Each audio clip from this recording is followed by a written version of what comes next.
주시네. 그는 구원하주 하나님, 공의로 세상을 다스리시네. 주를 경외하는 자들에게 부어주시는 놀라운 주님의 영광. 하늘에서 찬란하게 빛나는 주의 영광, 이 땅에 오셨네. 어둠을 밝히고 새 생명 주시네. 영원히 빛나는 나의 예수님 높이 영광과 찬양 받으실 그 이름 경배합니다. 슬픔을 거두고 내게 자유 주시네. 기쁨의 노래를 영원한 나의 빛 예수께.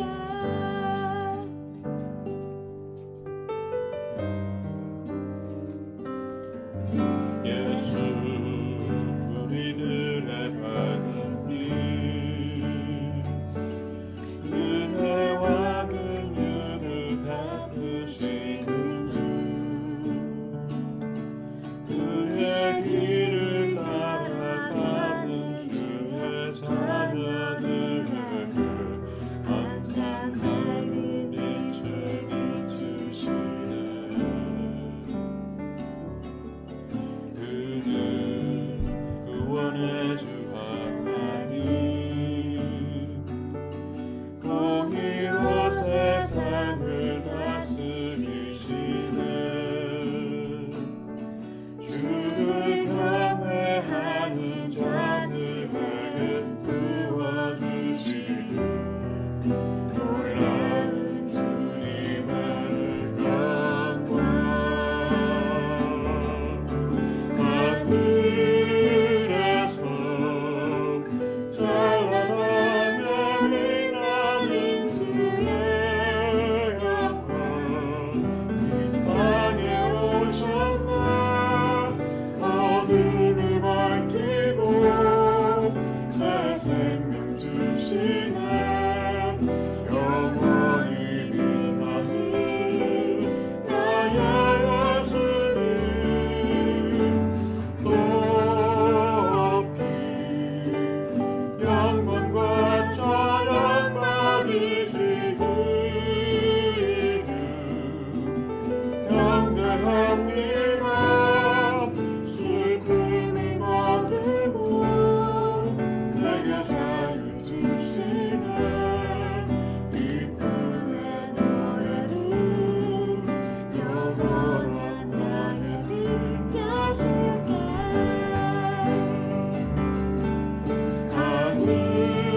하늘에서 찬란하게 빛나는 주의 영광, 이 땅에 오셨네. 어둠을 밝히고 새 생명 주시네. 영원히 빛나는 나의 예수님 높이 영광과 찬양 받으실 그 이름 경배합니다. 슬픔을 거두고 내게 자유 주시네. 기쁨의 노래를 영원한 나의 빛 예수께.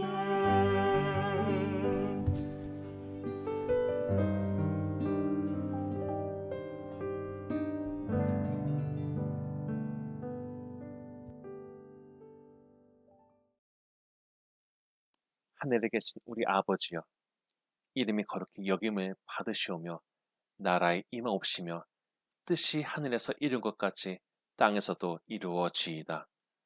오늘날 우리에게 일용할 양식을 주옵시고 우리가 우리에게 죄 지은 자를 사하여 준 것 같이 우리 죄를 사하여 주옵시고 우리를 시험에 들게 하지 마옵시고 다만 악에서 구하옵소서. 대개 나라와 권세와 영광이 아버지께 영원히 있사옵나이다. 아멘.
사랑의 하나님 감사합니다. 귀한 날을 허락하시고 하나님을 예배할 수 있는 마음을 주시니 감사합니다. 비록 한 곳에 모여서 예배할 수 없을지라도 저희 각자가 하나님의 성전이 되어 매일을 예배함으로 살아가게 하여 주시옵소서. 하나님을 향한 마음이 진실되기를 원합니다. 고난을 만날 때 위축되지 않게 하여 주시옵소서. 하나님의 선하심에 소망을 품고 모두가 어려운 이 시기를 담대하게 나아갈 수 있기를 소망합니다. 지금까지 인도해 주신 하나님께 감사하며 내일도 나를 이끄심을 믿고 나아갈 수 있도록 하여 주시옵소서. 내가 이해하지 못하는 시간에 주님으로 말미암아 실족치 않게 하여 주시옵소서. 주님 가르쳐 주시고 말씀하여 주시옵소서. 무엇에든지 경건하며 무엇에든지 오르며 무엇에든지 정결하며 무엇에든지 사랑할 만하며 무엇에든지 칭찬할 만하며 무슨 덕이 있던지 무슨 기림이 있든지 하나님의 말씀을 마음에 새기며 살아가기를 소망하는 저희가 되게 하여 주시옵소서. 몸이 아픈 지체들이 있습니다. 주께서 어루만져 주시고 하나님의 사랑과 마음, 자비, 진리가 그들 안에 거할 수 있도록 하여 주시옵소서. 코로나 바이러스 때문에 사랑의 손길이 필요한 사람들에게 사랑이 전해질 수 있도록 하여 주시옵소서.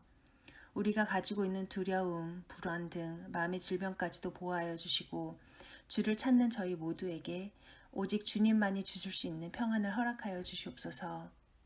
아버지, 알바니 사랑의 교회가 그리스도의 향기와 주의 산 증인이 된 교회가 되기를 원합니다. 진실과 사랑으로 서로를 복되게 하는 우리 모두의 삶이 되게 하여 주시옵소서.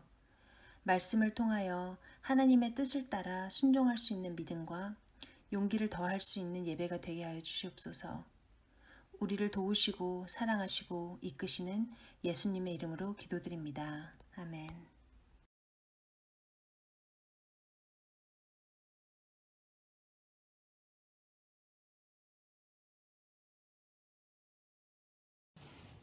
전상수의 70년 5월 13일쯤 하나님께서 귀하를 취중생대 여기셔서 하나님의 일꾼으로 부르시고 주님의 몸된 의번의 사랑의 기회를 위해 실무권자로 세우신 것을 축하하며 위패를 드립니다.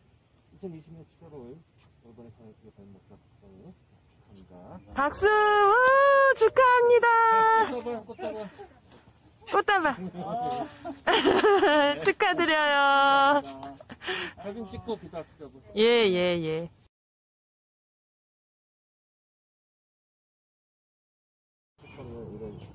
일생 하나님께서 귀하를 충성되게 여기셔서 하나님의 일꾼으로 부르시고 주님의 몸된 올바의 사랑의 기회를 이 시유권자로 세우신 것을 축하하며 위패를 드립니다. 2020년 7월 5일 올바의 사랑의 기회 받는 목사 박성우 축하합니다. 꽃다발 축하합니다.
하나님, 우리가 꾸준하게 하나님과 동행함으로 그 꾸준함이 우리의 자랑과 상급이 되게 하시고 상황을 넘어서는 믿음이 우리의 실력이 되게 하옵소서. 이 시간 주님의 임재심을 사모하는 마음으로 예배의 자리에 나온 성도님들의 중심을 보시고 성도님들이 하나님께 사랑과 감사의 마음을 가지고 드리는 예물을 받아주시고 하나님의 기억 속에 그 예물들이 있게 하여 주시옵소서.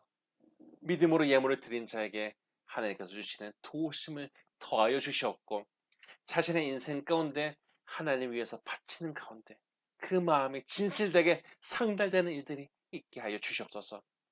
어려운 때를 지나고 있지만 견디고 이길 수 있는 힘을 허락하여 주시옵고 이러한 상황 가운데서도 하나님의 섭리가 있으신 줄을 믿사오니 하나님의 선한 것들을 이루시고 우리는 겸손하게 주님의 임재 앞에 마음을 낮추게 하여 주시옵소서.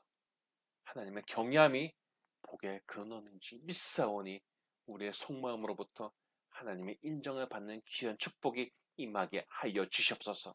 감사합니다. 예수님의 이름으로 기도합니다. 아멘.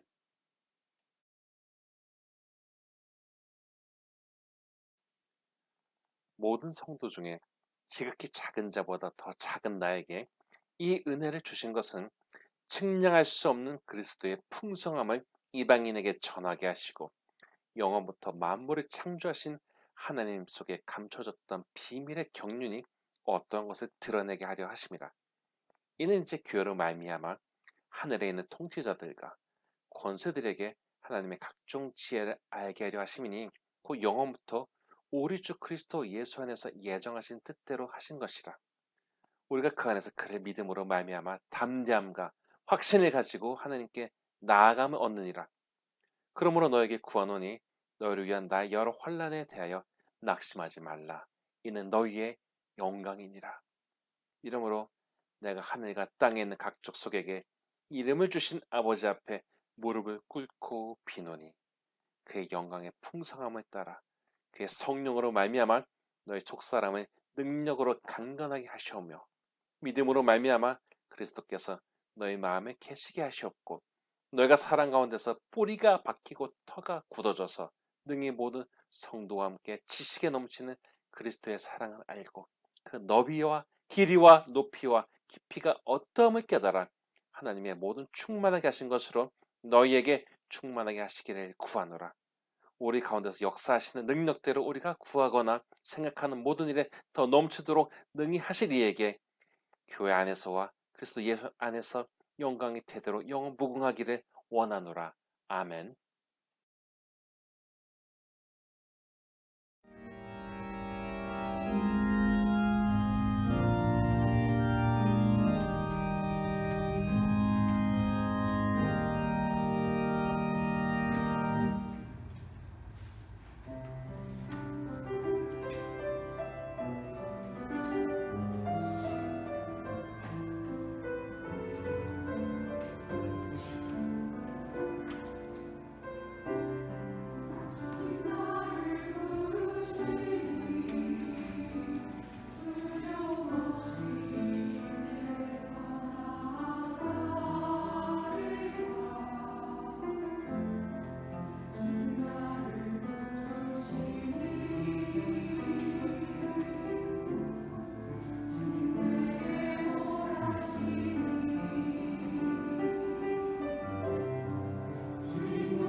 여러분 또 온라인 예배에서 만나게 돼서 반갑습니다. 특별히 이번 주 임직되신 분들 축복하고 앞으로도 하나님의 도우심이 함께하기를 또한 기도합니다.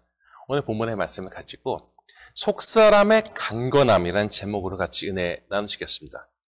우리가 생각하는 그 사막의 이미지는 모래 언덕이 끝없이 이어지는 것이지만요.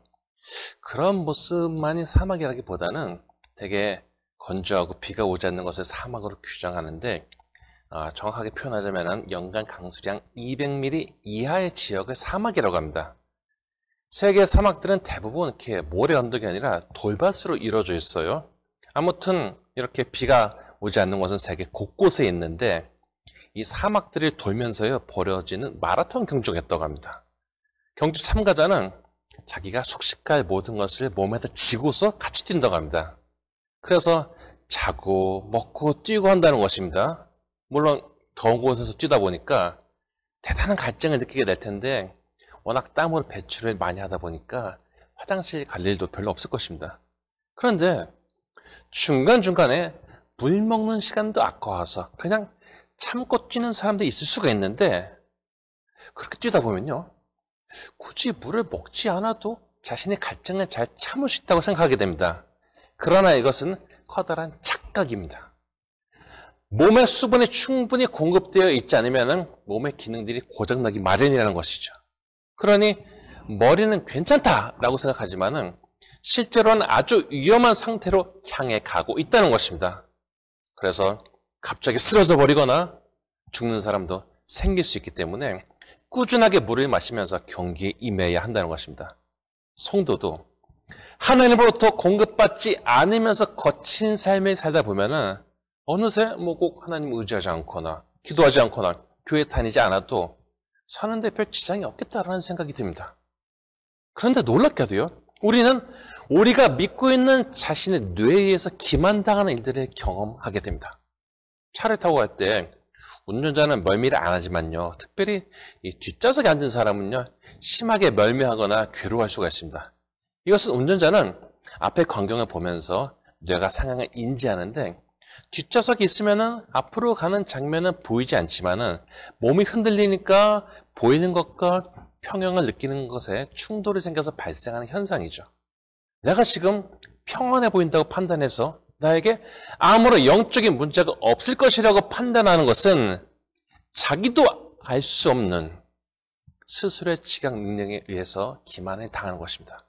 사람이 죄를 짓거나 잘못을 저지르면 크게 두 가지의 반응을 보이는데 하나는 지나친 죄책감과 그것으로 인한 열등감으로 인해서 삶이 피폐해지는 것이고 다른 하나는 아예 자신은 아무런 잘못도 없고 모든 문제는 다 다른 사람 때문이라고 변명하면서 자기 합리화를 해버리는 것입니다.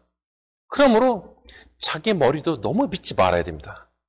그리고 여러 상황 속에서도 자기 스스로를 볼 수 있게 해주는 것이 바로 성령의 능력입니다.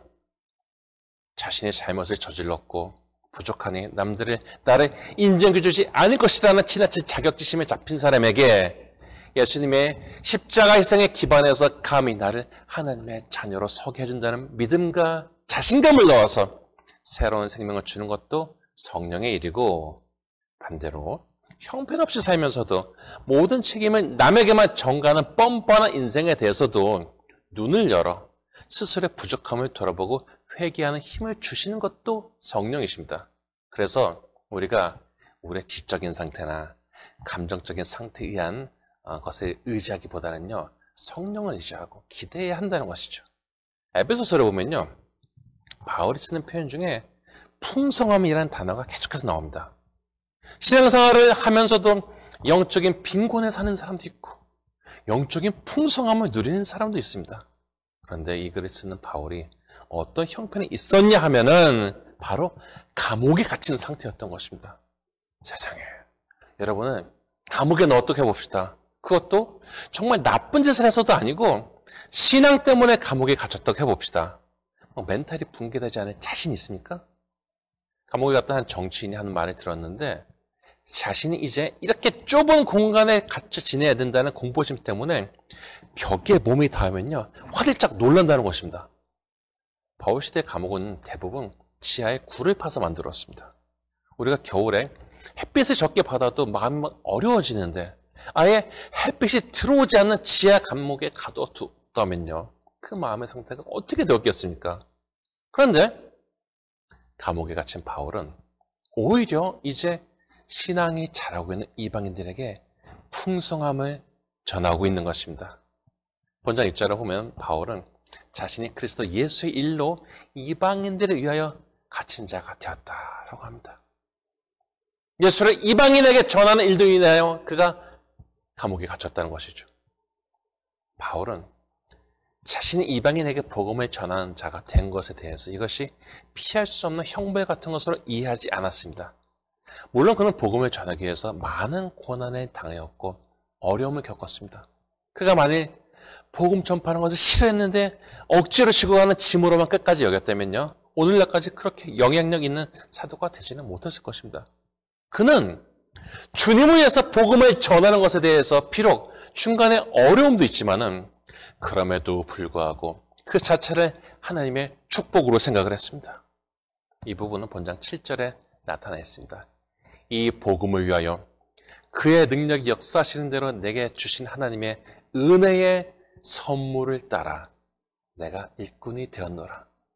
그러면서 8절 9절에 보니까 자신에게 이렇게 은혜를 주신 것은 그리스도의 풍성함을 이방인에게 전하고 하나님의 비밀의 경륜을 드러내게 하십니다 라고 합니다. 물론 여기서 말하는 비밀은 예수 그리스도를 통해 죄 많은 우리가 하나님과 화목하게 되는 것입니다. 오히려 스스로 자격지심을 가지는 사람이 불만이나 분노를 품기가 쉽습니다. 하나님께 다가가고도 싶고 인정하고 싶은 마음도 있지만은 자기 실력과 인생으로는 도저히 그럴 수 없다고 생각하는 사람들이 한편으로는 원하면서도 입으로는 하나님을 원망하고 모든 것에 대한 탓을 돌리고 있는 것입니다. 그러나 자신 안에 예수가 가득 차 있다는 풍성함을 누리는 사람은 이제 내 안에 있는 예수로 인해서 하나님께 나아가는 것에 있어서 담대함과 확신을 얻게 된다는 것입니다. 그래서 12절에 보면은 우리가 그 안에서 그의 믿음으로 말미암아 담대함과 확신을 가지고 하나님께 나아감을 얻느니라 라고 합니다.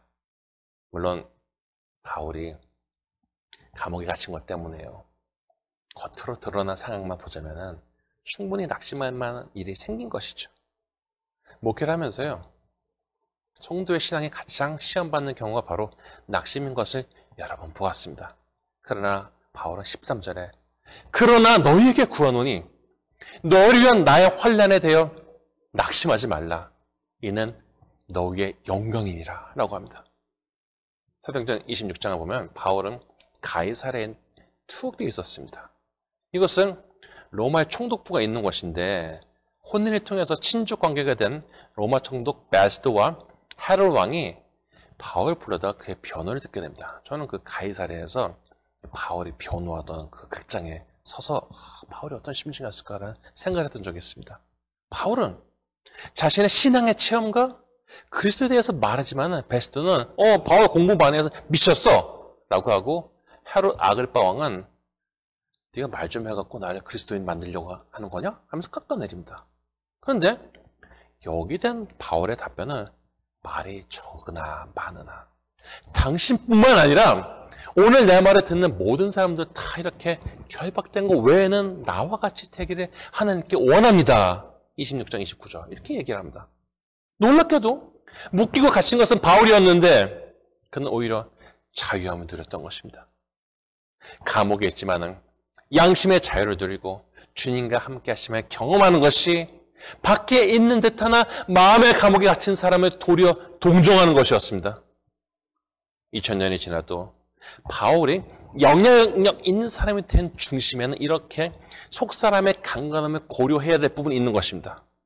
바울은 이방인들을 위한 기도를 하면서 아버지 앞에 무릎을 꿇고 비는데 그 첫 번째 간구가 16절에 나타나는 바 그의 영광의 풍성함을 따라 그의 성령으로 말미암아 너희 속사람을 능력으로 강건하게 하시오며 라고 합니다. 우리가 주변 사람에 대해서 가지는 어떤 이미지란 것이 있죠. 그것이 본인이 하는 말과 비교해서 잘못된 것일 수도 있고요. 또 정확한 것일 수도 있습니다. 저는 목회하면서요, 어떤 부분에 지나치게 마음을 두거나 선을 넘는 욕망을 품는 것이 과거에 그런 것들이 가지지 못했거나 침해당한 상처와 열등감의 반대 작용인 것을 보았습니다. 쉽게 말해서 어떤 것을 가지고 싶었지만은 가지지 못했던 마음의 상처가 더 큰 욕망이 되어서요, 그것을 너무나도 갖고 싶어하는 상태에 이르게 한다는 것입니다. 아무튼 우리는 상당 부분의 겉사람을 꾸미고 살기 때문에 꽤 잘하는 줄 알았던 사람이, 믿음 좋은 줄 알았던 사람이 파장을 일으키는 것을 보면서 실망하게 됩니다. 저 사람이 저럴 줄이야. 그런데 그 사람은 또 자기 나름대로 고민하고 갈등하고 그리워했던 시간이 있을 것입니다. 어떤 경우는 나에게 상당한 섭섭한 마음 품고서 그것이 갈등의 원인이 되기도 합니다. 설마 정말 그 일로 마음 상해서 저랬다고? 그게 뭐 대단한 일이라고, 자기도 그때 다 웃었는데 라고 생각하겠지만은 상대편의 속마음은 전혀 그렇지가 않았던 것이죠. 때로는 잘 웃고 힘내던 사람이 이게 침울해져 있으면은 너답지 않게 왜 그래? 라고 하겠지만은, 당신은 평상시에 많이 웃었으니까 늘 좋은 일만 있었을 것이고 부모 잘 만나서 편하게 잘 살아났잖아 라고 생각하는 것도 우리의 심각한 편견일 수 있습니다. 우리는 상대편의 속마음을 알 수가 없습니다. 왜냐하면 본인도 다 이해하거나 통제하지 못하는 부분이 있기 때문인 것이죠. 아무튼 남들이 어떠하다 할지라도 우리가 풍성한 영성을 누리는 사람이 되려면 먼저 우리의 속사람이 강건해져야 됩니다. 그래야 영적인 공급을 좋은 열매로 돌릴 수가 있는 것입니다. 오래전에요, 각종 채소를 사갖고 이렇게 심은 적이 있습니다. 그리고 액체로 된 비료를 줬어요. 비료 왜 줬겠습니까? 키 크고 건강해져서 좋은 열매를 맺으라고 주는 건 그것 때문이지 않겠습니까? 그렇게 앞으로 채소들이 잘 자라겠지라는 마음으로 기다렸다가 관찰을 하는데 그 다음날도 이상하고요. 그 다음날 되니까 다 말라 죽어버렸어요. 이틀 전에 심었는데요, 다 말라 죽어버렸어요. 그것은 비료가 나빠서가 아닙니다. 아직 작은 채소들이 비료를 직접적으로 감당할 만한 능력이 없었던 것입니다. 마찬가지로 아무리 영적으로 좋은 것이 부어진다 할지라도 그것을 감당할 자신의 능력이 없으면요, 오히려 그 좋은 것이 자기를 넘어지게 하는 것이 될 수가 있습니다. 결국 영적으로 좋은 공급을 받고 성령 충만해지는 것도 내가 먼저 속사람을 강건하게 해야지 그것들을 감당해낼 수가 있다는 것입니다. 풍성함과 충만함을 지향했던 바울도 성도들이 속사람으로 강건해지지 않고서는 이것들을 감당할 수 없음을 알았던 것입니다. 그래서 그는 먼저 성도들의 속사람이 강건해지기를 원했습니다. 그리고 이렇게 속사람을 강건하게 하시는 것은 바로 성령의 능력으로 인한 것임을 알았던 것입니다. 그렇다면요, 속사람이 강해진 것의 징표는 어떻게 나타납니까? 그냥 겉으로만 웃고 다니고 목소리 톤이 막 높아지면은 속사람이 강해진 것입니까? 속사람이 강해진 사람은 생각하는 기준이 그리스도 안에 놓이게 됩니다.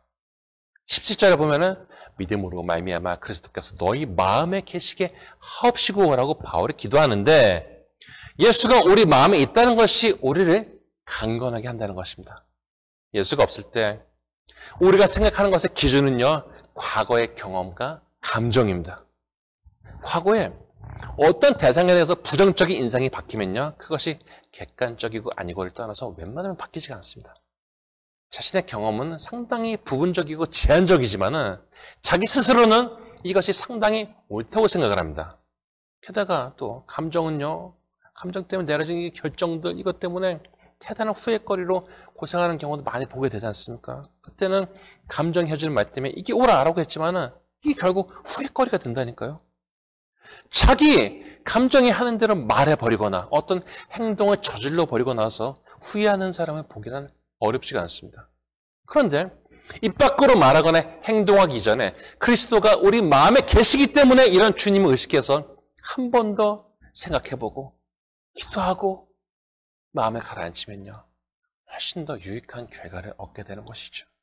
자기의 과거에 잡힌 생각들, 감정적인 것들, 이것에 의해서 폭풍이 몰아치고 이것을 따라 결정하려 하는데 이것을 갖다가 신앙의 눈으로 다시 보게 되면서 이것을 필터를 하겠다고 또 가라앉히게 되는 것이죠. 어떤 자극에 의해서 극단적인 행동이나 결론에 이르는 것은요, 자신의 속사람이 굉장히 불안정하다는 것을 드러내는 것밖에 되지 않습니다. 배를 운행할 때 선박평형수, 밸러스트 워러라고 해갖고 일부러 배에다 물을 채워 넣습니다. 파도가 양쪽에서 밀려오면서 배를 막 흔들리기 때문에요. 배의 균형을 지키고 넘어지지 않기 위해서 배를 더 이렇게 무겁게 만드는데 보통 화물에 30% 수준으로 이렇게 물을 채워 넣는다고 합니다. 이렇게 자신의 내면에 있는 영성에 무게가 있는 성도가 되어야지 파도가 치고 자극이 오고 상황이 흔들어도 넘어지지 않는 것이지, 그 안에 채운 무게가 없는 성도는 파도가 칠 때 흔들리다가 결국 뒤집어지고 마는 것입니다. 말씀을 순전하게 읽고 기도하며 그것을 자기의 살로 만든 사람은요, 그러한 영혼의 무게 때문에 쉽게 전복되지 않습니다. 우리가 매 순간 어떤 상황의 발전을 위해서 기도하고 이것이 자신의 기도 제목 전체인 사람도 있겠죠. 그러나 사람의 인생은 원래 예측할 수가 없습니다. 우리가 하나님 앞에 가지고 나아가야 하는 열매는 매 상황들이 쌓인 것이라기보다는 여러 가지 이유나 주변의 환경 변화가 있었지만은 꾸준하게 예수님 앞에서 뿌리를 내리고 강하게 살아온 속사람의 인생 자체인 것입니다. 우리는 다른 사람을 볼 때 그 사람의 외적인 것에만 관심을 두게 됩니다. 그래서 겉모습을 보고 판단했다가 잘못 봤어라고 자책하는 경우를 종종 볼 수가 있습니다. 그러나 하나님은 우리의 중심을 보시는 분이십니다. 우리가 성령의 능력을 받아서 우리 안에 속사람을 강건하게 만들 때 이것의 진정한 가치를 알아보시는 분이 하나님이시고, 이렇게 하나님과 교통이 있는 사람은 하나님과 가까이 있다는 자체가 얼마나 큰 축복인지를 보는 날이 있을 것입니다. 자신 안에 예수님이 계신 사람이 주님의 사랑을 알 수 있고 그 충만함을 누리며 힘을 유지해 나갈 수가 있습니다. 바울은 18절 19절에 성도들이 그리스도의 사랑을 알고 하나님이 충만하게 하신 것을 성도들이 가득 채우기를 기도하였습니다. 속사람이 강건한 사람은 하나님의 은혜의 충만함 가운데 빠져 사는 사람입니다. 이렇게 우리가 빈곤하지 않고 충만할 때 우리의 속사람도 강건해지는 것이요, 강한 속사람이 하나님 보시기에 선한 인생을 살 수 있는 것입니다. 바울이 그랬듯이 형제의 강건함을 위해서 기도하고 자신의 속사람의 성령으로 충만하게 채우기를 강구하고 사모해야 할 것입니다. 이런 자가 21절의 바람처럼 영광의 성도가 되는 것입니다. 이런 성도가 되시기를 축복합니다. 바라옵기는 속사람의 성령의 능력 가운데 경건하게 해서 하나님의 은혜를 늘 지키고 살면서 언제나 좋은 곳을 흘러나가게 하는 축복의 통로 같은 성도가 다 되시기를 주님의 이름으로 축원합니다. 하나님, 우리가 세상을 살면서 자신의 경험이나 감정에 의지해서 살지 않게 하시옵고, 하나님께서 주시는 말씀과 성령님의 인도하심을 의지하면서 살아가는 자들이 되게 하여 주시옵소서. 우리는 빈곤하고 연약한 영성의 소유자가 되기를 원치 않습니다. 주님께서 주시는 은혜의 충만함과 풍성함을 누리는 복된 성도가 되기를 갈망하오니 하나님의 선한 손길이 채우시고 공급하여 주시옵소서. 우리는 남들에게 드러내기 어려워하는 속사람의 약함이 있습니다. 이 속사람의 부끄러운 모습들이 있습니다. 그러나 하나님은 우리의 중심을 보시는 분이지 않습니까? 이런 하나님 앞에 담대히 서고자 하오니 우리 약한 것을 고치시고 강하게 하여 주시옵소서. 그냥 내 생각과 자기 합리화로 자신의 의를 주장하는 사람이 아니라 하나님의 기준에서 더 잘 연단되어지고 다듬어진 사랑받는 성도가 되기를 원하오니 믿음을 더하여 주시옵소서. 우리를 흔드는 소식과 정보가 넘치는 세상이지만 여기에 요동치고 믿음에서 좌초하는 성도가 아니라 무게 있게 전진하며 흔들림 없이 가다 마침내 우리의 목적지에 도착할 수 있는 축복을 누리는 자들이 되게 하여 주시옵고, 이것을 통하여 주님은 영광 받으시옵소서. 꾸준하고 단단하고 충만한 주님의 사람이 되게 하사 좋은 영향력을 끼치는 저희가 되고자 하오니 우리의 기도에 응답하시고 우리가 세상을 이기는 자가 되게 하여 주시옵소서. 예수님의 이름으로 기도합니다. 아멘.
이제는 우리 주 예수 그리스도의 무한하신 은혜와 하나님 아버지의 지극하신 사랑과 성령님의 감화 감동하심이 성령님의 도우심으로 속사람이 강건하기를 간구하는 모든 성도님들에게 지금부터 영원까지 함께 하시기를 간절히 축원하나이다.